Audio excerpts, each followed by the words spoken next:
As a nation, the British have a love affair with Spain. 12 million people a year come to worship its sun-kissed shores.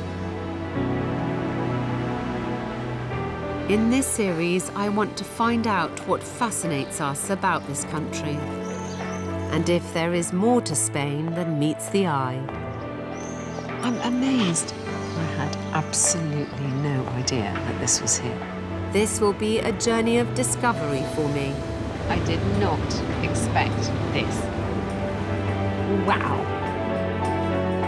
As I crisscross the country, longing to know more about it. Seeing its world-famous landmarks up close. Awesome. Awesome. This is one of the places that everyone should see before they die. And uncovering lesser-known sites. You do literally feel transported.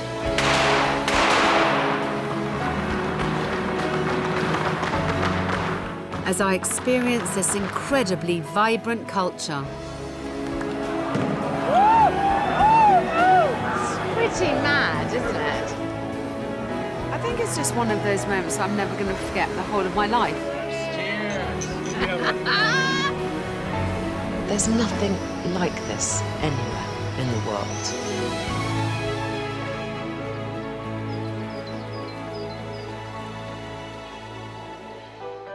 My Spanish adventure begins in the north of this magnificent country, a journey that will take me from the Rioja region, through the Basque Country to the city of Pamplona, finally arriving in Catalonia and the enchanting city of Barcelona.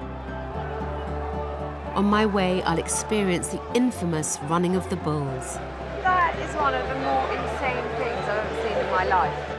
And I'll become immersed in the drama of a truly inspiring Catalonian tradition. This mad thing that actually means something. It's very, very moving.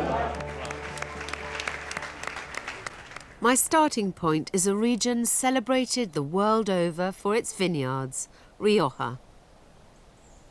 This wine lover's paradise is only 2 hours south of the ports of Santander and Bilbao. Home to some of the finest vineyards in Europe, where every year 175 million bottles of wine are produced.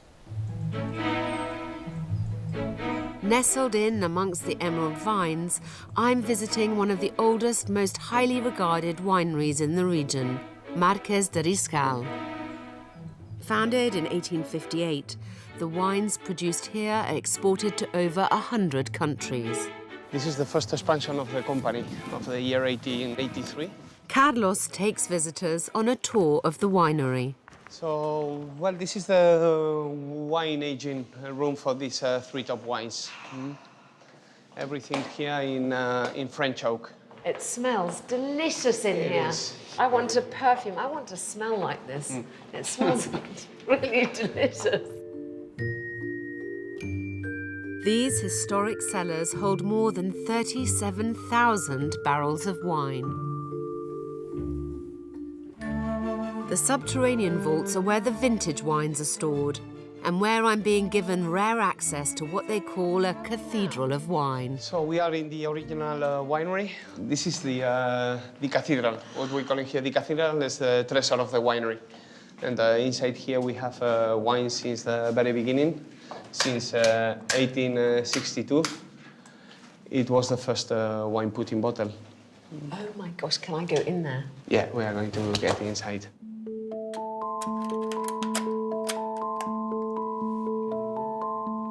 Wow.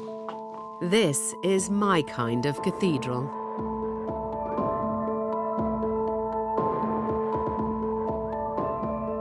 It is incredible. It is very evocative. I mean, centuries of dust have never seemed so attractive, I'm telling you. Magnums. Amazingly, Riscal has preserved bottles from every year since the vineyard's inception. Some of them have been resting here for over 150 years. So this one I know is 1870, because this one... Is it still drinkable, this wine? Yes, it is. It's because of the conditions we have in this room. We are talking about a humidity between 80-85%. It's always the light off. Today we can say it between 75-80% of this wine is still drinkable. And I hate to bring it down to the base. What would a bottle of 1870 sell for? So the question is, in reality, we don't sell these bottles. We open them in very special occasions. It's priceless.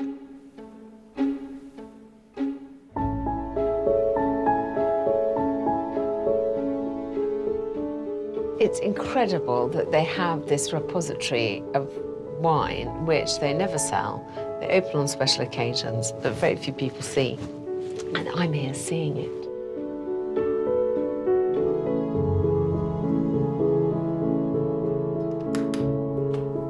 The wine might be priceless, but not everything here is quite as exclusive. There is plenty for tourists to see. And as part of the experience, they can stay at this hotel. Built on top of the wine vaults, this is one of the most striking pieces of architecture in the country. Isn't that beautiful? It's rather amazing here in this really verdant countryside to find this modernist masterpiece. It's very exciting to come across it. Incredibly, the owners managed to persuade the legendary Canadian architect Frank Gehry to design this bold hotel. Its dramatic ribbons of pink gold and silver titanium have echoes of one of his most famous buildings, the Guggenheim in nearby Bilbao. When he was first asked to take on this commission, he refused because he'd only just recently done Bilbao. And cleverly, the owners enticed him with a couple of bottles of wine from his birth year vintage. And he was persuaded, and this is the result. Quite something. But a stay here isn't all about drinking the vineyard's wine. I'm visiting the spa to experience what they call vinotherapy. By incorporating wine into a beauty treatment, every bit of the grape gets used here. This is called a crushed Cabernet scrub, a mixture of grape seeds, dark honey, and essential oils. My skin will be soft as a baby's bottom after this, and I'll be lubricated by wine from both the outside and the inside.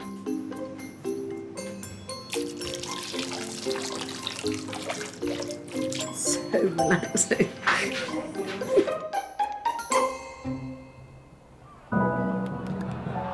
And just as well, because tomorrow I've got a very early start.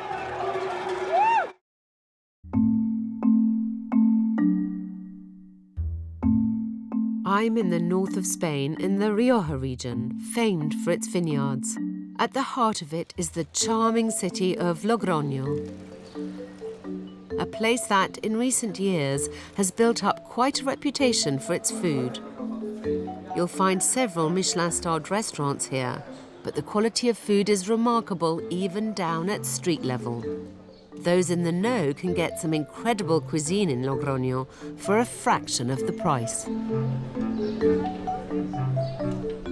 On one street in the heart of the old town, you can find a plethora of pint-sized culinary delights called pintxos.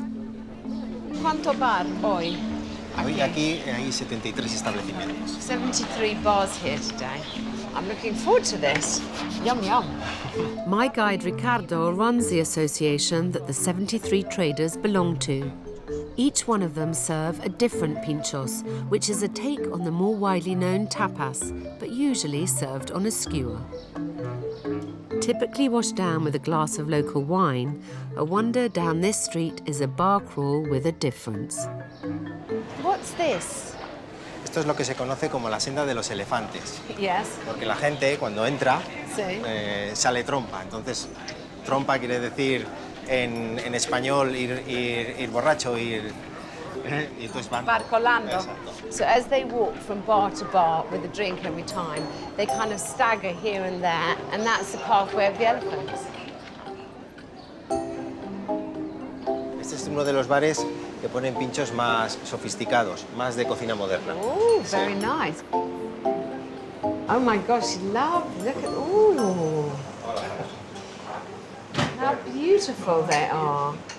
Vamos a ver, vais a comer patata asada crujiente, que es especialidad de la casa, con una salsita un poquito picante y una explosión de huevo, que es envuelta en panceta ibérica finita, y lo de fuera hacemos una lámina de patata y la deshidratamos, entonces podemos moldearla.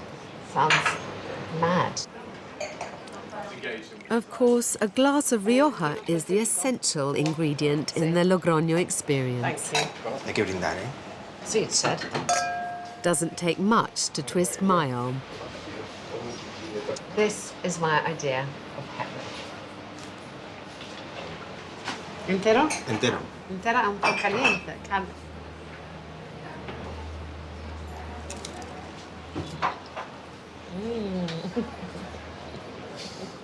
That really is an explosion of egg. Indescribable. Beats having a sandwich on the motorway, let me tell you. It will cost you less than a service station sandwich too. Most of these pintxos are only €1 or 2. Se le inyecta la salsa Sí. y se come con piel y todo.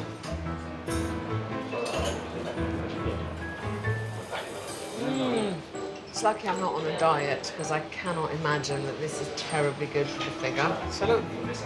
I'll walk it off on the way to my next treat. Vamos a tomar una brocheta de langostino con piña natural.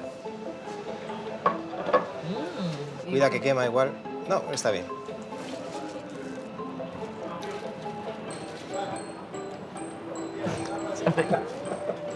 Sorry, but you know, I've got children.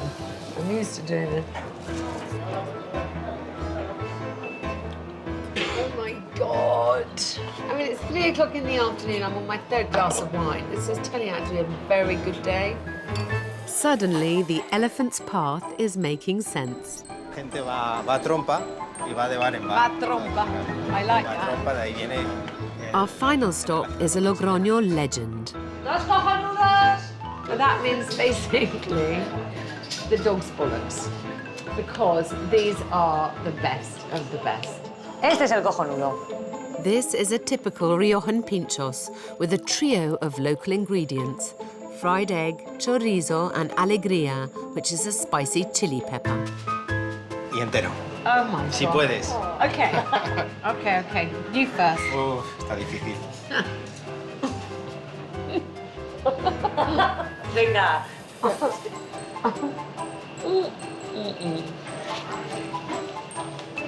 Cojonudo. Cojonudo. That really is the dog's bollocks. Cojonudo. Salud. Salud. I mean, life really doesn't get much better than this.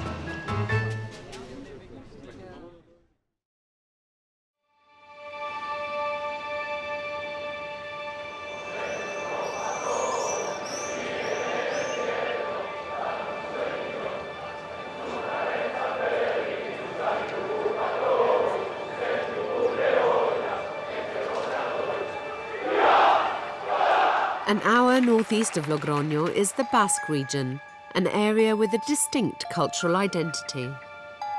Within it lies the city of Pamplona, home to one of the most controversial and crazy festivals on earth.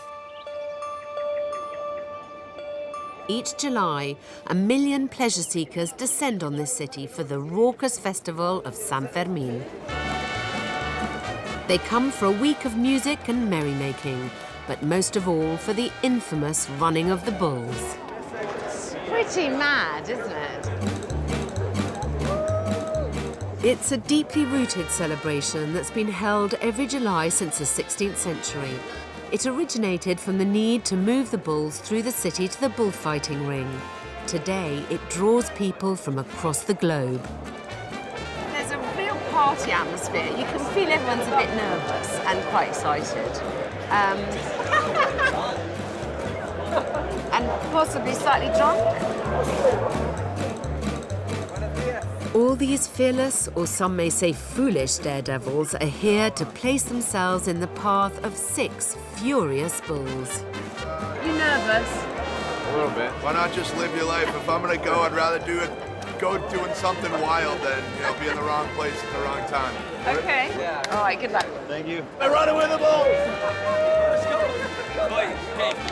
Hey, are you gonna run yourself? No way. Why not? No Why not? way, Why not? It's amazing to be amongst it all. I'm really glad I'm not running. I first became aware of the bull run when I read Ernest Hemingway's 1926 classic, The Sun Also Rises. The description of the festival was so vivid that it's been on my bucket list ever since. Can't believe I'm here after all these years, almost 45 years old, and I'm getting to see this. I'm so happy, really excited. It's just a pretty bonkers idea, the whole thing. I mean, look how tight they're massed down there. It's quite hard to run in that kind of pack, especially when being chased by 6 bulls. Quite a few of them are carrying rolled up newspapers, and I wonder if that's to bang a bull on the nose when it gets too close.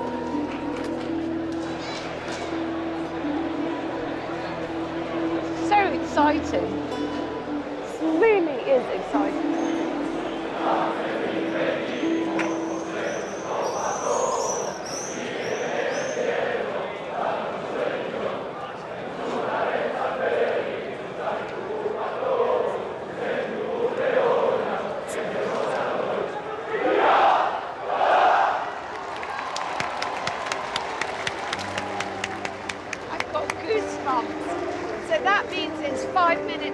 That's the first time that chant is a prayer to San Fermin to protect them. A wave of nervous energy is surging through this narrow street. I have to say, the atmosphere from when I first arrived has changed dramatically. Everyone was quite drunk and quite merry, and everyone's starting to get their game faces on. Everyone looks a lot more serious. It's no wonder there are nerves. Up to 300 people are injured every year, gored or trampled under the hooves of the thundering herd or their fellow runners. 15 people have died over the last, I don't know how many years. And lots of people get quite seriously injured.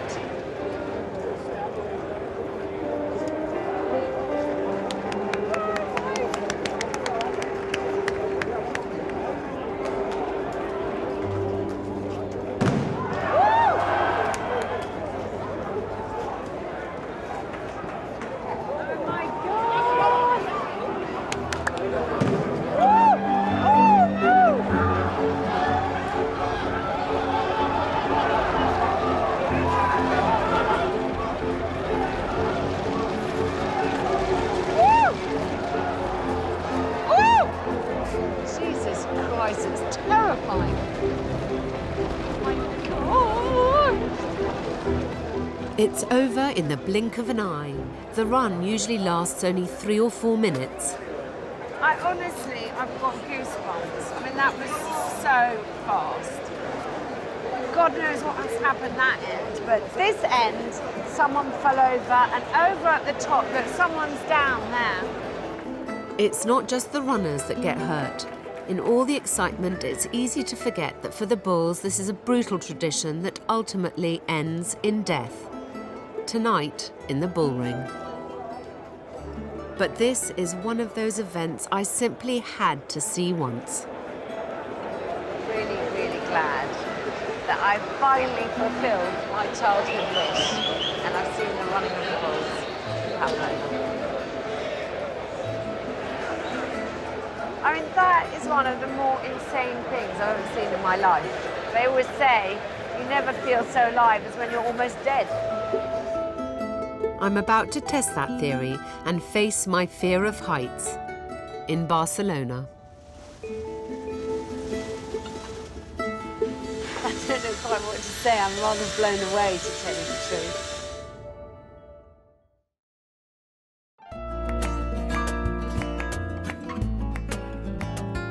I've travelled east of the Basque Country and the madness of the bull run to the region of Catalonia. Like the Basque Country, Catalonia is steeped in history and tradition, and its people are fiercely proud and protective of their cultural identity. I've arrived at the jewel in its crown, its capital, one of the world's greatest cities. I love Barcelona, and I have ever since I visited it for the first time about 15 years ago. Barcelona is a completely enchanting city with boundless culture, fabled architecture, and sun-drenched beaches. I feel like this is a very vibrant and creative city. It's a city that allows you to be anything you want to be. It's long been a city synonymous with art and has inspired artistic luminaries such as Salvador Dalí, Pablo Picasso, and Juan Miró. But it's an architect who truly exemplified the Catalan quest for independence and innovation. His name was Antoine Gaudí. Gaudí's ingenious and whimsical creations are perhaps the most visible and famous art in Barcelona. What I love about it is his refusal to tread a well-trodden path. He went off-piste, let's face it. There's no greater example of his eccentric creativity than his masterpiece, one of the most famous and recognizable cathedrals in the world, the Sagrada Familia.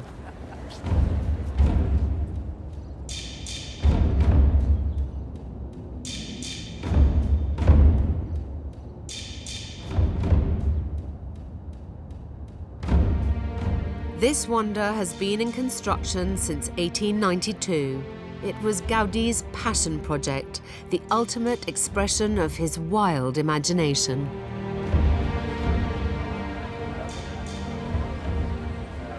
Every time I come here, I'm just overwhelmed by how over the top it is. It is so detailed and extravagant and bonkers. You don't know where to look first. There are so many things that I love about this building. When Gaudí died in 1926, only a quarter of the project was complete. By the time it's finished, it will have taken longer than the Egyptian pyramids to build. It's expected to be completed in 2026, at which point it will have been in construction for 150 years. That is, if it is completed in 2026, which many people doubt. Looking around, I can understand why. The interior is even more jaw-dropping. It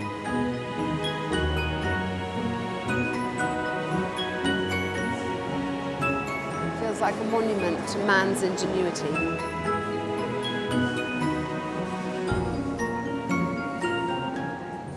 It's an astonishingly ambitious building.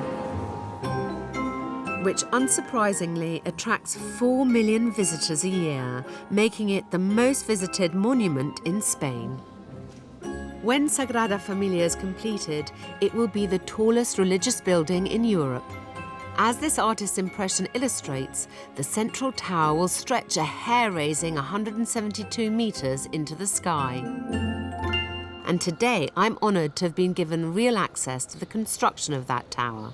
But it means confronting a real fear. I am, to say the least, not madly keen on heights, but this is the opportunity of a lifetime and there's no way I'm missing out. So, just have to get on with it. Architect Esteve is escorting me on my ascent. I'm Alex. Hi, I'm Esteban. Nice to meet you. Very nice to meet you. How are you? Good. Looking forward to this. Okay, let's go. Let's go. Thanks. Esteve is one of a team of 50 architects who, alongside 100 builders, are working tirelessly to try to complete the project before 2026. Much of the work happens at incredibly vertiginous heights.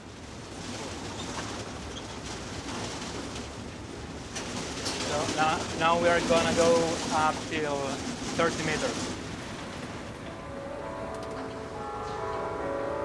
Awesome. Awesome. Just being able to see this so close. It's amazing. How high does this lift take us? Well, we're gonna go from 30 till 54 meters high. 54 meters. I can only imagine the weight on this architect's shoulders to realise Gaudí's extraordinary vision. But what is more terrifying to me right now is that I've still got to go up. This is not comfortable for me. Look at this! And this, Oh my God. yeah, don't look down. I'm not looking, don't worry. Oh my goodness. We're almost there. Oh my God. It's mad. Ugh.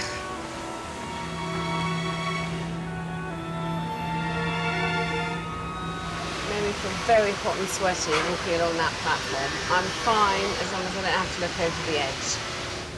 It's mad to see the detail up so close and personal.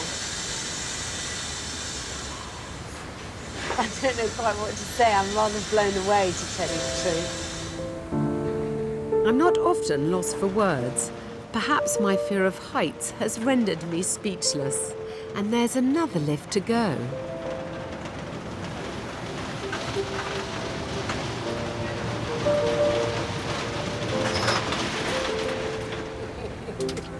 Oh, good.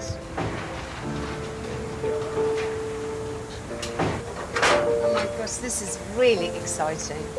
Yay! Wow, now I'm glad I came up here. This is amazing.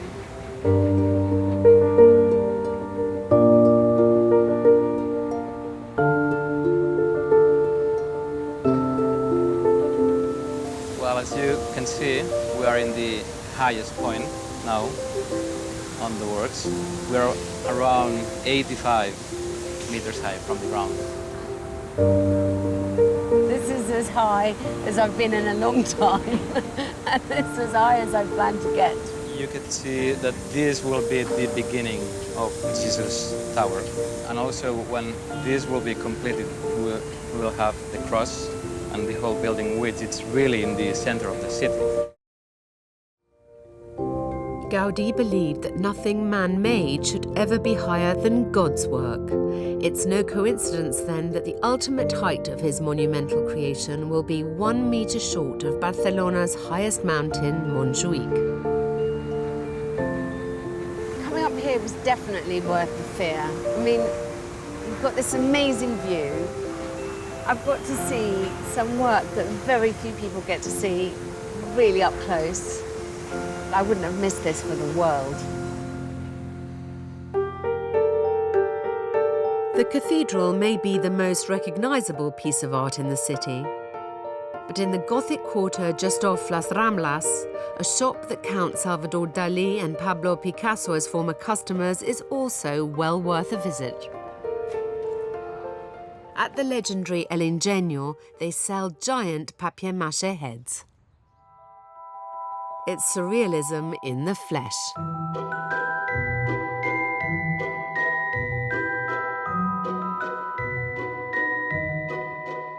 Beyond the myriad of masks and puppets lies a family-run business spanning generations. Today it's run by Catalan Rosa Cardona. Oh, this is amazing. What is this shop? I've never seen anything like it. Pues esta tienda es una tienda de artesanía de cartón piedra, pero para, más que nada para fiestas populares de Cataluña. These giant heads are used in festivals that happen all over the region. So, how long has this shop been here in Barcelona? De 1838. No! Yo no estaba. Oh, Tenemos cabezudos de gente popular, pero también cabezudos grotescos. Where do you make these things? Ah, en el obrador. Okay. Hidden behind a curtain at the back of the shop is a dark, cave-like workshop where master craftsman Augustin methodically molds these weird and wonderful heads out of layers of papier-mâché. Hola, Agustin. Hola, buenas tardes. How long has Agustín been here? Sí. ¿Cuánto tiempo ha trabajado? 46, ¿no? No. Sí, 46. I mean, honestly, this man who's been working here for 46 years, it's like, I mean, in the cave, creating these mad products. It's an astonishing story. These heads that Agustín has devoted his life to take months to make.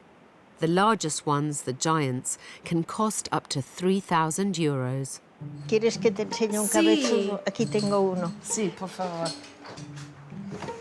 Oh my gosh. I'm pretty sure that would make me feel very claustrophobic. Oh my gosh. It's really very odd, that is. Can you see me there? Where does she see from? From the mouth? I'm glad it's not me. I'm trying to... Oh. I'm not sure this is supposed to be happening. Un momento que esto no me acordaba que costaba.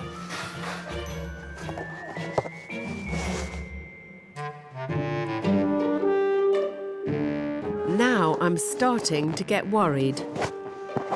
He tenido un problema. Oh, I know, but I don't I've know. never had to rescue someone from an oversized head before. Thank God my resourceful producer has come to the rescue. Tengo que dar la vuelta. ¿Sí?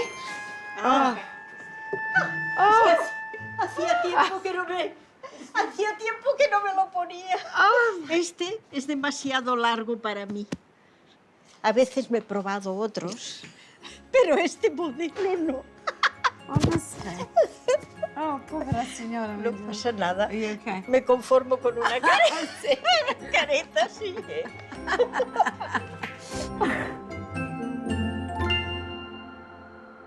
That was a surreal moment in a city that's no stranger to surrealism. Perhaps because Barcelona has a long history with the powerful spirit absinthe. Bar Marsella is reputedly the oldest absinthe bar in town. Located in El Raval, it was a favourite haunt of everyone from Picasso to Hemingway, drawn in by the ambiance and the absinthe. Good evening, Jose. It's been in Jose Marsella's family for generations. Thank you. This place looks like it's exactly the same as it was 3 generations ago. It exactly looks the same. So I've been looking at some of the bottles on the shelves. And They are real, they are full, oh my gosh. and some ones is from 1818, 1820s, 1850s, depends of the year. This is because we forgot where are the keys and we never open back. So it's very practical. It's just there because it's there. Marsella is timeless. 200 years of history hanging in the air. It's in the peeling paint, the dust-ridden shelves, the blackened mirrors and the chandeliers choked by cobwebs. I love the fact that you don't play music in this bar, that when you come here, people can hear each other. But it's very unusual these days. yeah, this is the most important thing of a bar. Yeah. The bar is a connection with the people. This is a bar for night owls. It doesn't open until 10 o'clock at night, but people flock here nonetheless, drinking in the sense of history and the absinthe. I fear I'm not going to like it, but I'd still like to try an absinthe. Perfect, I Thank will you. give you one. Thank you. To prepare the absinthe, the sugar goes to At the end of the 19th century, absinthe was embraced by the bohemian crowd who gathered in cafes and bars like this one in search of inspiration. Although it was banned at the turn of the century, absinthe is now perfectly legal in every country in which alcohol is legal.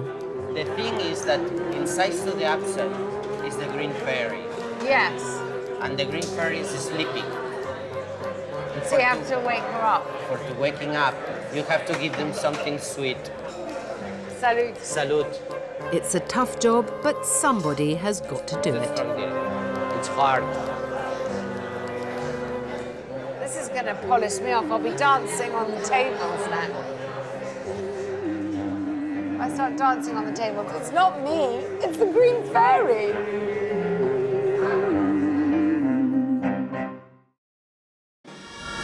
I've travelled to Barcelona in Catalonia, a region with a strong identity. In Catalan culture, nothing symbolises this more than the unique phenomenon of human towers. Wandering through Barcelona, it's a fairly common sight, even though it may look and sound like a medieval fair. Young or old, big or small, everyone is welcome in the human pyramid. Slowly and methodically, the castle builds up. It requires technical ability and daring, but these human towers are not just an exercise in thrill-seeking. Dating back to the 18th century, human towers represent the foundations of Catalan culture. I'm on my way to meet Eduard Parés, one of the organisers of the Castellers de Barcelona. Where does the tradition of human towers come from? It's a 200 years old tradition, especially from Catalonia. It comes from a religion tradition. They try to simulate the cross of Jesus Christ, but with the pass of the time, we have avoided the religion sense, and today it's just a tradition, a Catalan tradition, that resumes what are Catalan people. Does it have a social value, do you think? What do you get from it? It's the collaboration, the solidarity, the team working. There is a motto to say what human towers are. Força, equilibri, valor y seny. That means strong, balance, courage, and common sense. The four words are very important for the Catalan tradition of Castellers. I'm going to join a Castell training session to learn more about this Catalan tradition. These local people gather for 3 hours, 3 times a week, to practice and perfect. I'm just amazed by how many people turn up on a Tuesday night just to do this. It's kind of an odd pastime, seems to me. They're all, I don't know. It's not what I was expecting at all. Venga, va, som-hi. It's a combination of balance, strength, and clenched teeth concentration, with a healthy dose of bravery and trust. It's way more intense than I had anticipated. There are 3 definite parts to a castle: the pinya or base, the trunk, and the pomme de dalt, the crown of the castle. 2 structures, the 4th structure here, and 3 structure here, to make the 7th structure. Always a child that gets from this part and the other for the other part. The very last person to ascend is the Anxaneta. Agile and light-footed, this nimble nipper clambers up the tower and raises an arm in the air when he or she reaches the pinnacle.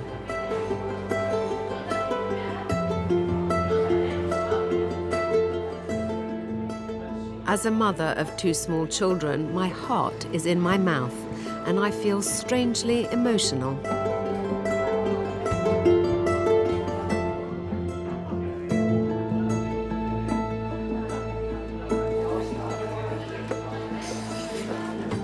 Children are the very courageous people.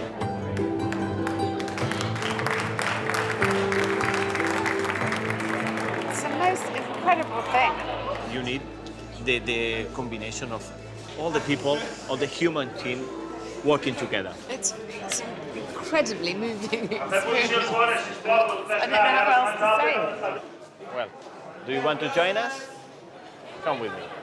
Eduard has invited me to become part of the pinya, the base of the tower. As they put the people, I will put you. 2, push with your arm and your hands. You have to take the arms like this. You will take her. Or here or here. ¿Vale? Approach to the tower. Wait a minute. Wait. Now. Take the arms here. Touch with the chest and the head down. Okay?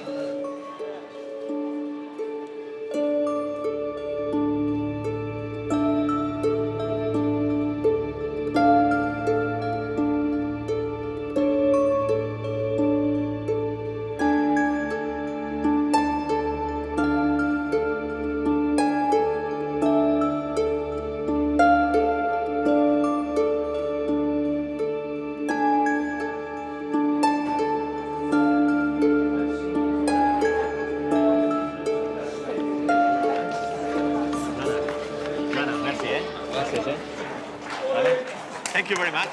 If I join us to a vineyard. Have you enjoyed? Yes!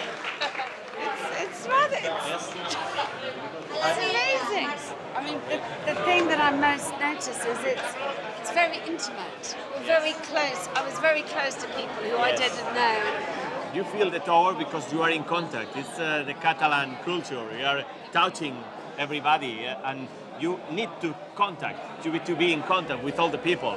And that's the reason of what we can do, human towers.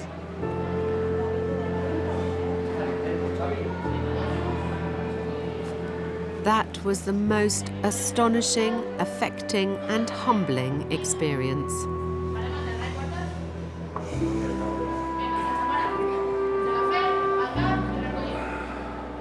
I mean, you know, I'm really fighting not to cry, and that is not me.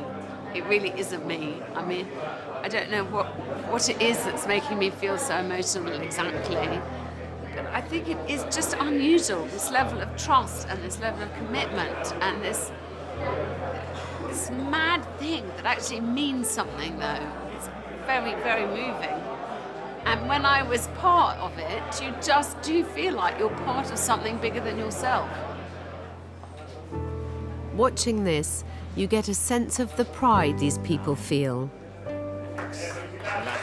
about preserving their culture and passing it through the generations.